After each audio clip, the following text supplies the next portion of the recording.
Be one last period. I want to talk to you guys about nutrition. There will be a test this. I'm thinking this Thursday. So the study guide's been up for about a week or so already. So has it? No, I take that back. It hasn't. I just posted it. So, but anyway, for those of you who use it, it's not going to take you that long to make it work for you. So, but I really do suggest taking a look at it. Tomorrow we'll do test review.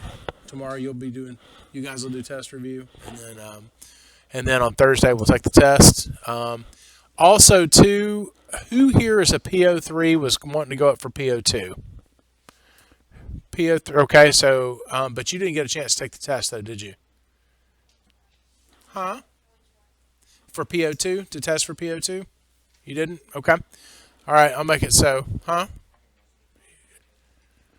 All right, I was planning on doing the test on. I was planning on doing the test this coming Wednesday, but after you do your test review, I'll let you guys take the PO2 test if you want to do it then. All right. Is there any other PO3s that wanted to try it?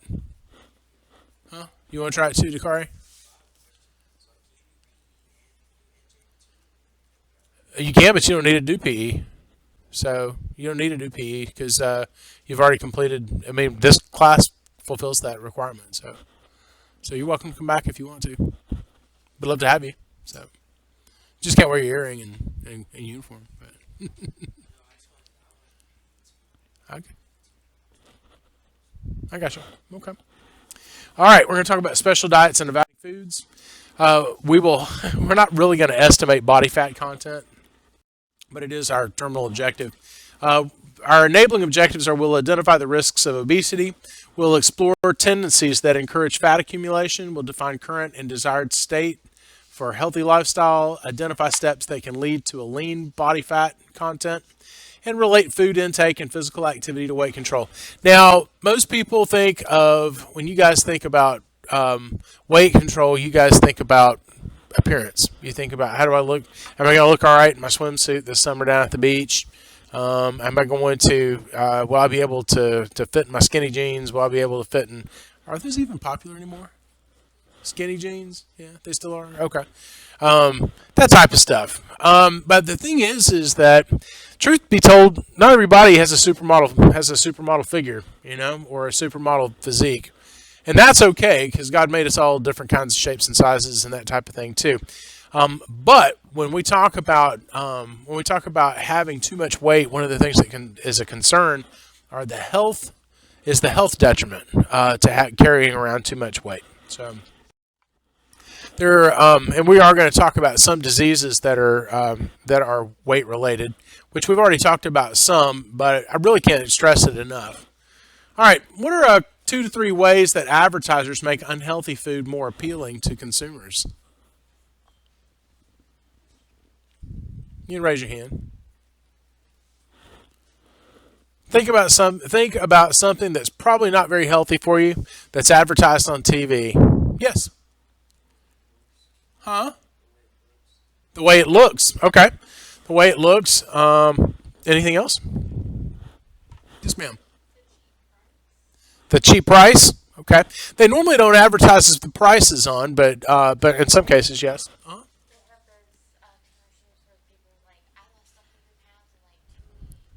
Okay. Like the Nutrisystem or the South Beach type of stuff. Yeah. What they'll do is they'll advertise the weight loss and things like that. Well, a couple of ways that they do make stuff more appealing that's not good for you is by making it funny. You think about the Reese's cups, right? Not sorry. They talk about like put that whole how about hide that whole thing in your mouth type of thing. We're talking about the Reese's peanut butter cup. Anybody here like Reese's peanut butter cups? I like Reese's peanut butter cups. I do too. I also like Reese's Pieces too. The Reese's Pieces are terribly addictive. I like them a lot. But I tell you, I'm more addicted to M&Ms, as in peanut M&Ms. And I think the chocolate covered almond M&M is one of the best things that's ever been created. It's remarkable. I love almonds. Love them. But But another thing is too, though, is when they talk about like Snickers. Snickers really satisfies when you're hungry, and they'll talk about how it's filled with all kinds of peanut goodness in it and all that other stuff. But it's also loaded with preservatives and tons of sugar. That one little Snicker bar, is about 260 calories, right?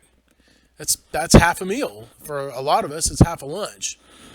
If you had to have a Snicker bar for lunch, is that very satisfying? No, it's not. So when we're in the store, what do we usually go for? The king size, right? We like the king size one. But the king size one is, I don't know what it is about America. We like to go big or go home. So we like the big candy bars and all that other stuff. And our problem is that we overdo it. All right, so when we talk about this, the lifestyle choices, some people, anybody here vegetarian? I'm not calling you out. I'm curious. You're not a vegetarian. I know you're not a vegetarian. I'm a meatitarian. I like eating meat. And that steak I told you I was going to have last Friday? I had it. All 10 ounces of its glorious medium cookedness. It was delicious. Yeah, I tore that thing up. So, but some people just can't stand the thought of eating an animal. Anybody know who Mr. Rogers was? Mr. Rogers, Fred Rogers on PBS. It's a beautiful day in the neighborhood. A beautiful day for a neighbor. Okay. Fred Rogers was a vegetarian. Ironically, he died from stomach cancer, but he was a vegetarian, and he did not. His whole thing of it was he didn't have anything against anybody who ate meat, but he personally couldn't eat anything that had a mother. so anyway,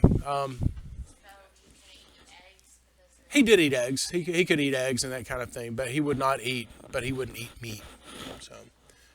Yeah, unless the eggs are fertilized, they're not going to make a chicken. So the eggs that you get in the grocery store, all right, they don't make chickens because they're cold. They don't make chickens because they're not fertilized. So fertilized by the rooster. High blood pressure or hypertension is a condition where the force of blood pushing against the blood vessel walls is too high. People with hypertension need to limit their salt intake by using herbs instead of salt, avoiding salty snacks and processed foods, and reading labels carefully. They usually read the labels carefully to determine how much salt is in it. Okay. Your body's cells use glucose for energy when we talk about diabetes. Insulin enables glucose to pass from the blood into the cells. We have to have insulin to take the glucose and make it useful to us. But the problem is diabetes mellitus is a condition where the body does not produce or properly use insulin. Where it doesn't produce enough insulin is called type 1 diabetes. And eating improperly has nothing to do with type 1 diabetes. It's an autoimmune disease where your body cannot make insulin. However, when we talk about properly used insulin, we're talking about type 2 diabetes, where our problem is that people have been shoving so much sugar and carbohydrate in their diet for so long that their body is resistant to insulin, and it takes more insulin than the body can make in order to metabolize the glucose. Yes, sir.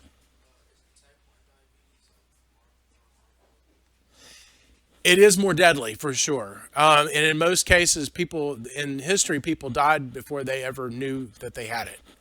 So they get really skinny. They start to waste away. And it's because their body can't absorb the sugar and use it. And so what would happen is their kidneys would shut down, their livers and their kidneys would shut down because they'd have too much sugar in them. And the kidneys were trying to pee all that stuff out, and it would end up tearing up the kidneys. So if you have a combination of symptoms indicating diabetes mellitus, you should see a physician. Obesity is also a factor in one type of diabetes. Hypoglycemia is a condition where the body produces too much insulin and glucose may drop dramatically. Hypoglycemics need to eat several small meals a day instead of 3 big meals. Now, the problem with hypoglycemia is they can't maintain blood sugar very well. Their blood sugar bottoms out. But what organ in your body needs sugar in a big, big way? I mean, it needs it to function. Anybody want to take a wild guess? Huh? No, not the pancreas. Remember, the pancreas secretes insulin to take care of sugar. I mean, I'm telling you, this organ is so, so important. And if you didn't have it, you'd be a vegetable. That's provided you had enough of it to run your body's functions. Your brain. That's exactly right. Your brain loves glucose. It has to have it to function. If it doesn't have it to function, its next favorite thing is ketones. And ketones are generated by fat cells that are converted due to lack of sugar. Their diet should be rich in complex carbohydrates. It says low in fat, but fats are okay too. And they should avoid concentrated sugars. Concentrated sugars can spike their sugar, and they won't be able to control that very well. Vegetarians do not eat meat. All right, so we'll talk about vegetarianism. This doesn't apply to us necessarily, but it doesn't apply to meat for sure. Vegetarians don't eat meat.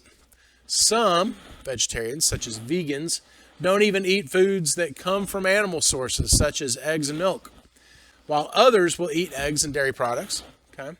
Vegans must obtain their complete proteins with the essential amino acids by combining plant foods like rice and beans. But listen, let me tell you, when we talk about amino acids, we're talking about fats, proteins, or carbohydrates. Amino acids. What are we talking about? Fats, proteins, or carbohydrates? Proteins. Proteins. Amino acids are proteins. Proteins are the building blocks of life. Amino acids are. All right. So even vegans need their protein, but they also need something else too. They're getting lots of carbohydrate. They're getting lots of protein, but what else do they need? Fats. They need fats. And lucky for them, nuts provide the best source of fats there is. It's lean. It's a type of fat that your body uses for making good cholesterol. It doesn't absorb around your middle very easily. They're good fats like nuts and avocados and things like that. All right, since vegetarians do not eat meat, they are less likely to suffer from heart attacks. That's not necessarily so. It depends on how much carbohydrate they have in their diet. But that's the first time you ever heard that, isn't it? My research over this last year has demonstrated that vegetarians who eat a lot of processed carbohydrates still run a risk of heart disease. And the reason why is because of insulin. You think, well, insulin has to do with carbohydrates, has to do with sugar. What does that have to do with fats? But the problem is that it creates so much fat, that visceral fat particularly, that and that fat that we have around our middles is responsible for elevated a type of fatty substance called triglycerides. And those triglycerides are not helpful to you. In addition to protein, they must make sure they're getting enough vitamins and minerals too. Variety is therefore especially important in a vegetarian diet. So you got to use oils. You know, if you're a vegetarian, you got to cook with oils. You got to eat your nuts. You got to eat your avocados. You got to anything that's kind of nut-based food. During pregnancy, a woman's diet must provide for her needs and those of the baby. With an inadequate diet, a mother may give birth to a premature or underweight baby. A low birth weight baby may be susceptible to disease or slow development. Okay, so pregnant moms have to eat. It is a farce for pregnant moms to say, "Oh, I was overweight when I got pregnant, therefore I can not eat as much, and I won't be as fat after the baby comes." That's not healthy. It's not healthy for the baby. You still have to. So instead of sitting down with a bag of chips and saying, "I'm eating for two now," instead, eat lots of fruits and vegetables and meats because that will provide the nourishment that mom and the baby need. Most pregnant women should gain about 25 to 35 pounds. They need to, that's obviously while she's carrying the baby. They need to consume more calories and additional nutrients essential to form the baby's cells. Pregnant teenagers have higher nutritional needs than any other group. Why do pregnant teenagers need more nutrition than a pregnant adult? Because they're still going through puberty and they're growing. They are still growing, even though that baby inside them is growing too. All right. Their diets need to supply nutrients for their own continued growth as well as their baby's development, so they are encouraged to gain about 35 pounds. Athletes should eat a basic, well-balanced diet with added calories to accommodate their higher physical activity. Most calories should come from complex carbohydrates, not high-fat or sugar-rich foods. Again, they're finding out. We've learned about it I've learned about it in my research over the last year. Wake up. Is that fats are okay. Fats are okay. Animal fats in moderation. Plant fats, you can have in abundance. But particularly like with nuts, they have a tremendous amount of protein in them. And protein is also an energy source. And protein is a better energy source for athletes than carbohydrates are. Huh? They always tell you to like do a carb load the night before, right? Before you run a marathon or run a half K or a 10K. Well, you can do that, and what it'll do is it'll give you some, but as long as you eat some protein with it, it'll give you energy off the start. But the problem is if you eat too much sugar. You eat too much sugar and you start exercising, then what happens is when all that sugar's gone, you slow down. I'll give you a hint. When I was in Colorado, I liked to hike, and one of the things that when I first started hiking, I would get trail mix. Everybody had trail mix before?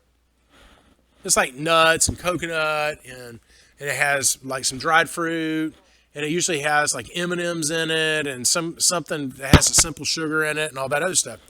Well, I found that sugar from those M&Ms, when that sugar wore off, I would start shaking, and I was fit to be tied. I could hardly walk. I would still walk, but I found the best thing for me was trail mix that had dried fruit in it, and so just the dried fruit and and the nuts and that kind of stuff. So, all right, most calories should come from fat and protein.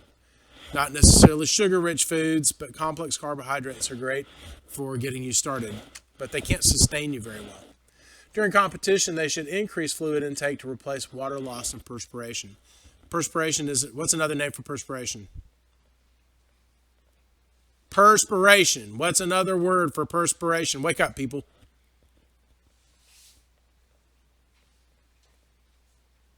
Does nobody know what perspiration is? Sweat. Perspiration is sweat. Maybe you're getting confused with precipitation, which is what happens after it turns into beads and it drops. No, sir. I'm just kidding on that. But marathon runners sometimes practice carb loading before a race. This consists of greatly increasing carbohydrates and greatly reducing activity days before a race in order to store more energy for the muscles. All right. You may benefit, they benefit highly conditioned athletes, but for most athletes, a normal diet is what's best. You need knowledge and practice to choose nutrient-dense foods. Do not be swayed by clever packaging. Clever packaging, because clever packaging makes nutritional claims, right? All right, remember we're going back to undefensive food. We want to stay away from those things that have health claims. We need to look to the foods that don't make health claims that you just know are good for you. All right. Read the labels and other information to evaluate foods. All right, so this is a label.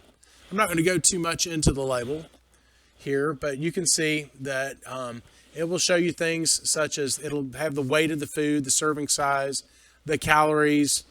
And what do we say calories were? Are there calories in this food? No, there's no calories in this food.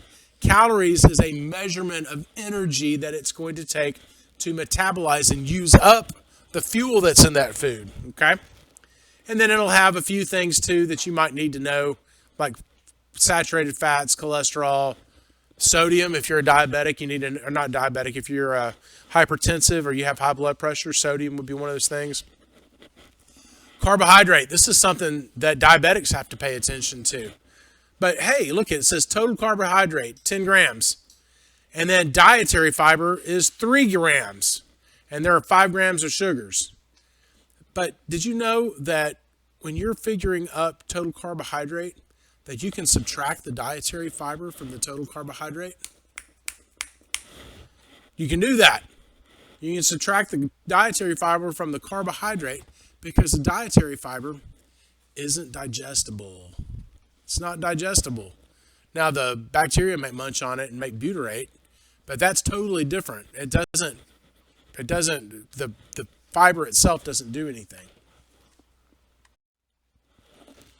The FDA requires that food labels provide the total number of servings, number of calories of fat, weight of nutrients, percentage of daily values. So this is your Bible passage for your religion of nutritionism. Okay? So we pull this out and we say, as a follower of nutritionism, I'm about to call your name. You're going to be embedded in this forever. All right, nutritionism.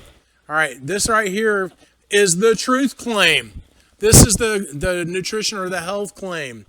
And these are the things that, although they're great, as far as if we were counting calories and that type of thing, or if you were like Lance Armstrong and you were always counting the calories in and the calories out, your total calorie expenditure and things like that, all right, this would be useful. But for normal people, how many of you like look at however many calories are in the bag of chips that you eat? You do? Okay. Some folks do. And it's because you're calorie counting, right? You're trying to say, well, if I do this activity, if I eat this whole bag of chips, this whole bag of chips is going to cost me about 400 calories. So that means I need to burn about 400 calories on the elliptical trainer to burn off the calories that I'm going to get from this bag of chips.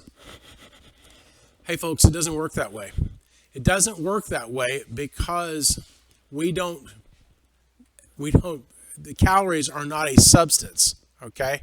And there are other factors that go into it, such as insulin release.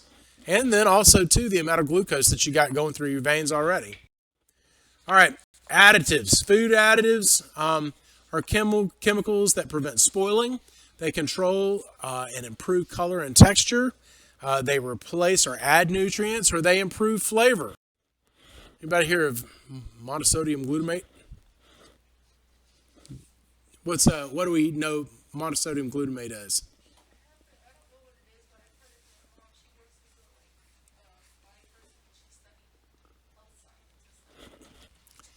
MSG. You've heard of MSG?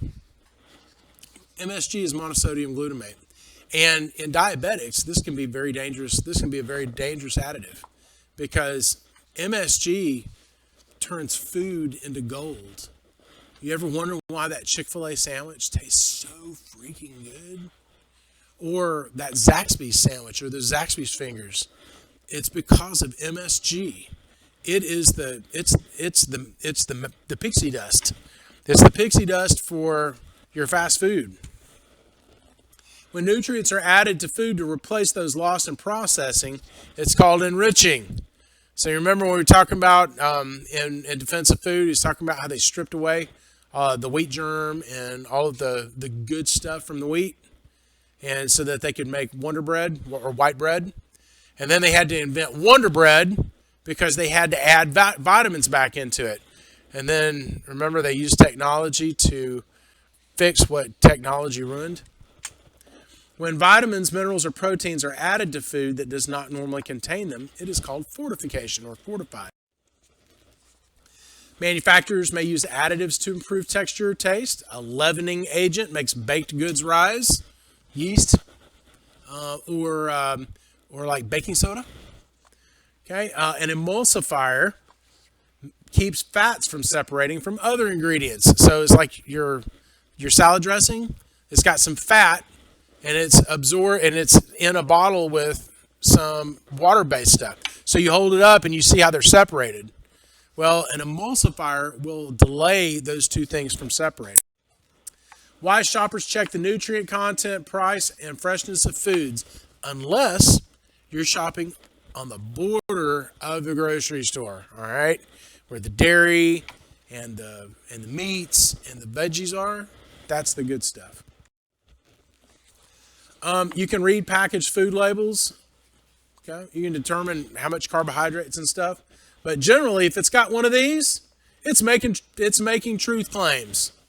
Some truth claims are valuable, like if your milk, the doctor says that you need to drink low-fat milk, well, you need to drink low-fat milk. You need to look for that type of thing. So, all right, every time you go into a supermarket, you're bombarded with the visual of thousands of food products, cleverly designed and packaged to get your attention and make you want to buy them. In addition, before you enter the store, advertisements and all types of media try to convince you to buy stuff, all right? Instead, you need to objectively compare products to judge their nutritional value and compare pricing. Just because it says it's yogurt doesn't mean it's good for you. It may have some dairy in it, but remember what Michael Pollan was saying, there's as much sugar in a 6-ounce cup of Yoplait than there is in a Coca-Cola, an 8-ounce Coca-Cola. All right, the FDA requires packaged foods to be labeled, and this information we use to evaluate products. Okay, so reading the ingredients are important, especially if you're getting processed foods. Note any word that ends with ose is probably a type of sugar or something similar to it. Sucralose. Sucralose is what's the trade name for sucralose? Anybody know? How about Splenda? That's sucralose. All right. Aspartame. What's that? It's equal. Saccharin. What's saccharin? Sweet and low. What's sugar? Sucrose. Sucrose, not sucralose, but sucrose. So sucralose has some sugar alcohols in it, even though they don't make energy. So, all right, ingredients are listed in order by weight, most to least. Ingredients are especially important for anyone who has food allergies. Okay, notice the number of servings. And you ever notice too, the number of servings are very dissatisfying. You ever see the serving size of ice cream? What's the serving size of ice cream?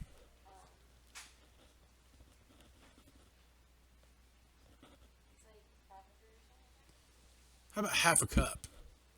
Half a measured cup. 4 ounces. 4 fluid ounces of ice cream is a serving size. Are you going to eat a half cup of Moose Tracks? I'm not. I'm going to eat a cup and a half of Moose Tracks is what I'm going to do. I'm going to have 3 stinking scoops of Moose Tracks on a Friday or Saturday night when I sit down and watch my movie. That's what I'm going to do. But you notice I said on Friday or Saturday night when I sit down to watch my movie. I'm not eating ice cream any other time in the week. That may be the only time I have that kind of dessert. Okay? Usually Sundays are when we have dessert, but we don't have it. We don't have dessert every Sunday. So, all right. Look at percentages of the daily values for individual nutrients. Okay. I like to do. I just take a multivitamin generally, if I'm not eating a lot of vegetables. So I'll take a multivitamin. Remember that cholesterol and saturated fat should be limited. So note if these are high. So, like I said, it's okay to have meat with saturated fat. You just can't have tons of it. Okay? Read any health-related descriptions or claims. Read them. All right. The FDA set standards for use of descriptions such as high fiber and low fat. And what was the one that Michael Pollan that Michael Pollan was talking about with Palm Wonderful? Cheat Death. Remember that one? And the FDA told them they couldn't use that. Many foods like meat and baked goods have a date on their package. This product date is an estimate of how long the product is usable. Reduced prices may be available for products past the date. Okay, sometimes you can get it past the date, as long as it's like within a day or two. So you grab it, you take it home, and you stick it in the freezer. So we used to do that back when I was we would get milk and freeze it. You could get milk and freeze it. Did you know that? And it would keep. And meat, we'd get like day-old meat and like stick it in the freezer. We'd check it, make sure it wasn't brown, and then we'd stick it in the freezer. That's what we do. We'd get that stuff from the commissary, which is the military grocery store, where it's nice and cheap. And we'd freeze it. So, all right, compare unit price or cost per unit to measurement to see which item is a better buy. You know, I have noticed sometimes that the great value is not the best value. Sometimes it's not. Sometimes it is. Actually, a lot of times it is, but sometimes it's not. Anybody here like buy the great value at Walmart? I do. Hey, don't be bashful. I do it. You know, if you can save some money doing it. And also, too, the cool thing is on occasion, I mean, there's a lot of stuff that's great value that doesn't have any artificial stuff in it, or excessive amounts of sugar. I think you can actually get a sugar-free type of ketchup that's great value as well. So, all right, too low. I'm not going to go into the, cost analysis and that. I mean, it just wouldn't be fair. I'm a rich American sailor. I buy expensive bread. If Mama Self isn't making it, if Mama Self doesn't make my bread, I am usually getting Dave's Killer bread. Have you ever had Dave's Killer bread? My best friend's daughters call it stick bread because it's got seeds and stuff like that on the outside of it. So, but I love Dave's Killer bread. It's really good. It makes an excellent sandwich. So, all right, advertising can have and it's also very expensive. It's like $4 or $5 a loaf. So, but I also go through it. It may take me 2 or 3 weeks to go through it too, because I don't eat a lot of carbohydrate. Well, after 7 o'clock. Advertising can have a strong influence on food choices. Special techniques can make products appealing, but the label may indicate that they are really not very nutritious. So be a smart shopper and know that the advertisements can easily be misleading. Anybody here ever eaten rice cakes? Like munch on rice cakes? You choose that instead of potato chips and that kind of stuff. They're not very good for you. They're not. They're actually a bunch of empty calories. And then if you really want to ruin them, like drizzle caramel over them, or that type of stuff. So they are fun to eat though. Popcorn is too. I like popcorn when I have a movie, but I rarely have popcorn. But if I go to a movie theater, I'm getting some doggone popcorn. I'm getting popcorn and I'm getting the freaking soda, that ginormous soda. And I know you're thinking, you big hypocrite. How can you be talking about nutrition and do that? Well, when I only go to a movie, every other month or every third month, most of the time I just stay at home and watch movies. But I don't go to the theater that much. Of course, I haven't been in over a year now. I think the last movie that I saw in the theater was 1917, like when it was released in the theater over a year ago. The science of nourishing the body is continually evolving with new facts, information, and good information and misleading information. However, some material has remained consistent throughout the years. An understanding of these basics will enable you to stay properly nourished. We reviewed up-to-date information. This is not up-to-date information. This information is about 10 plus years old. All right, maybe it's actually a lot older than that, because they're still subscribing to 20-year-old nutritionism. Okay, so it's not up to date. The Dietary Guidelines of America provides the following advice: eat a variety of foods. That's good advice. Maintain a healthy weight. Some more good advice. Choose a diet low in total fat, saturated fat, and cholesterol. I question that. It's more important that you eat good fats than it is to eat lots of carbohydrates. Choose a diet high in vegetables, fruit, and grains, and nuts. Those are good things. Use sugar, salt, and sodium in moderation. Okay? And then avoid alcohol. Of course, at your age, you don't need alcohol. So you don't need it. And not only that, too, be illegal for you to buy it. It's only legal for your consumption if your parents let you. All right. What are 2 to 3 of your favorite foods that not only taste good, but are nutritious and easy to make?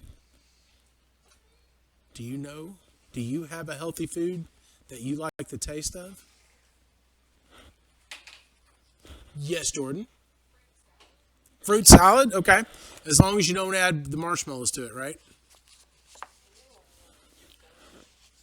No, that's different. Anybody else?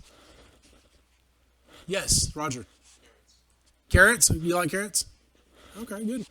Well, if you eat them raw, you don't have to prepare them at all, other than probably, shaving the outer skin off of it. I enjoy heirloom tomatoes. Heirloom tomatoes are delicious. One of my other favorite things is I love a caprese sandwich made on Mama Self's homemade bread.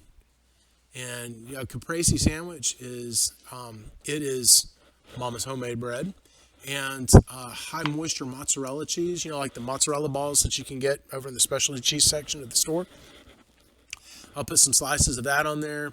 I'll drizzle some olive oil, some balsamic vinegar on it, vinaigrette on it, some salt and pepper, and basil. I'll put basil on it, and tomatoes, heirloom tomatoes, and it's wicked good. Wicked good. Anybody else this is your chance. Tell me what you like. All right.